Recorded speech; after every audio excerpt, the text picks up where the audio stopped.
Hey guys, it's Bree. Welcome back to my channel. Now before I jump into this next video, I just want to thank all of you for watching my first travel video and being so receptive to the idea of me incorporating travel into my channel.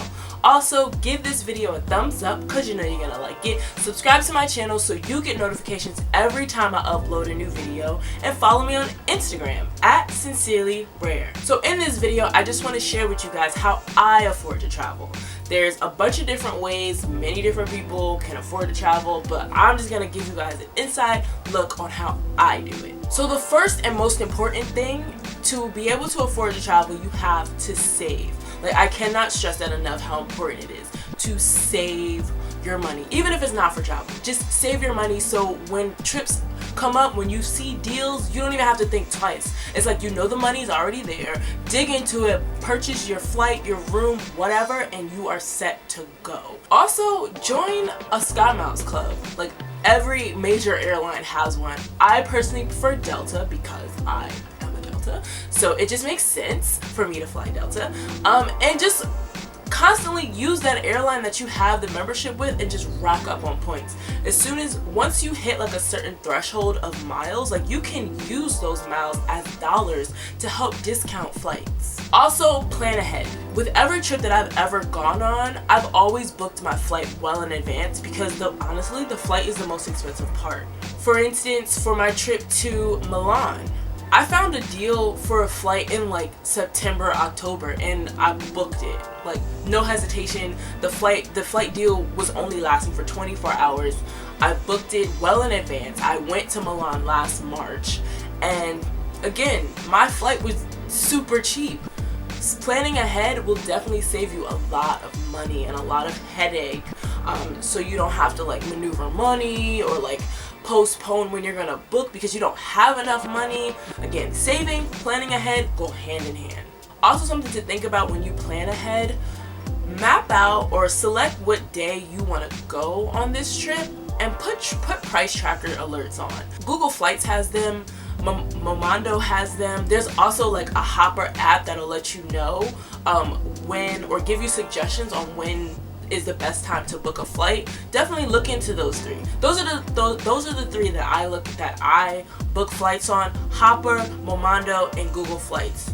Definitely check them out. Another good thing to take into consideration is putting together a bucket list of all the countries that you want to visit. So when flight deals arise, or when airlines have special deals to go to certain places, you already like know exactly where you want to go. So you don't have to like think like, well, do I want to go to this place, and then like not have a crew or even just a decision whether or not you want to go there. Like, having a list makes things a lot easier because you're not scrambling when when you really want to go on a trip. You already have set destinations.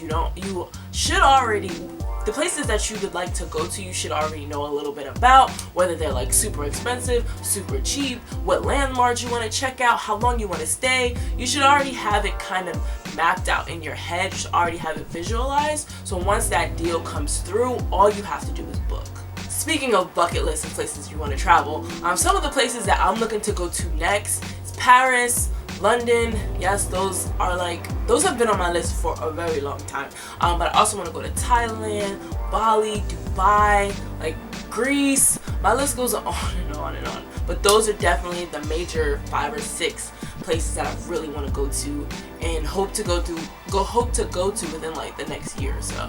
Another amazing tip is to look into Airbnbs. High key, hotels are expensive, like ridiculously expensive. Why spend all that money to stay in a hotel when you can live like a local, stay in an Airbnb? And honestly, not all Airbnbs are local. Like, not all of them have that local feel. Some of them are like a step down from the hotel, which is, they're gonna be a little bit more on the pricey side, but you still save a lot more money than going through hotels, unless you get like corporate discounts or you buy a bundle and it just so happens to come out cheaper. But 9 times out of 10, you're gonna spend a shitload of money on hotels when you can just go the Airbnb route. Get your own space, your own apartment, live like a local. Maybe the Airbnb will come with like breakfast or whatever. I remember when I was in Cuba, All I had to do was pay $5 for breakfast, and I got a traditional Cuban breakfast every morning. All I had to do was roll out of bed, get dressed, and the food was ready. It doesn't get any better than that. Speaking of living like a local, that's kind of like my next tip, is to live like a local. Walk the streets like the natives, live like the natives, get the full experience. Don't treat yourself trying to live like this lavish vacation life. Like, if you're just going somewhere, like, I get it. The purpose of everyone's travel is different. I personally like learning more about the culture of the place that I'm visiting. So when I go places, I like to live like a local. I typically don't, well, for one, I can't afford to live on a resort or stay on a resort. So I personally don't, if I could afford it, I don't even think I would want to do that, because it just defeats the purpose of visiting this new country, this new town, interacting with like a completely different set of people. Like, I wouldn't want to stay on a resort where the natives are serving me. Like, no, I want to interact with them, hang out with them, have fun with them, do things that they do on a day-to-day, learn more about their culture and their history. That's the reason why I travel. So me personally, I like living like a local when I go to places, and you should too. Another great tip would be to talk to people who have been to the places that you're looking to visit or that you've recently booked a trip for. Find out how long they stayed, what they did, like what their itinerary was, how expensive or inexpensive the area is, you know, simple things like that. Like, and honestly, like, I've run into people who have given me full itineraries. Like, this is what I did the first, second, third, fourth, fifth day.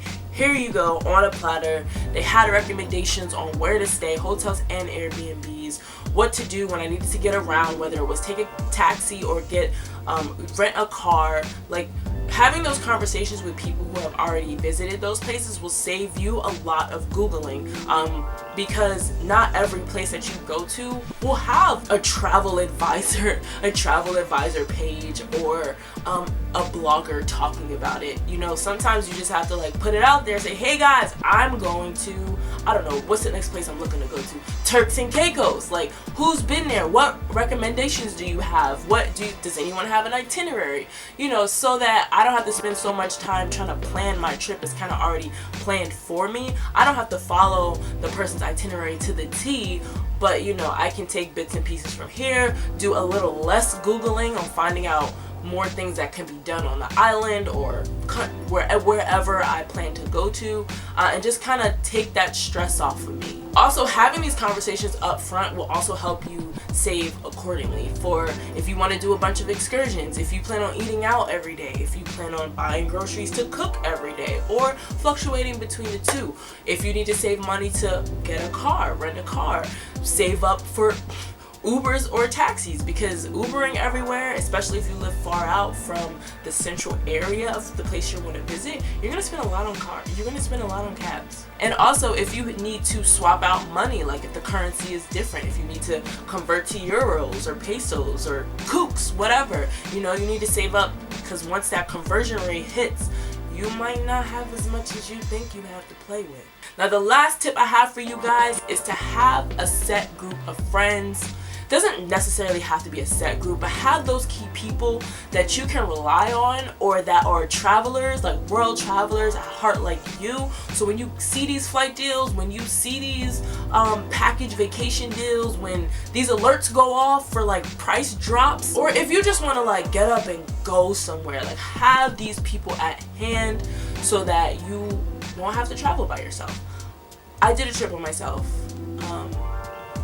1.5 trips by myself, and like it was a great experience, but I will say it doesn't compare to having friends there. You know, you want to enjoy the moment with someone. I mean, it doesn't have to be a friend, it could be a significant other, but I'm single, so it's always been a friend. That's about all the tips I have for you guys today.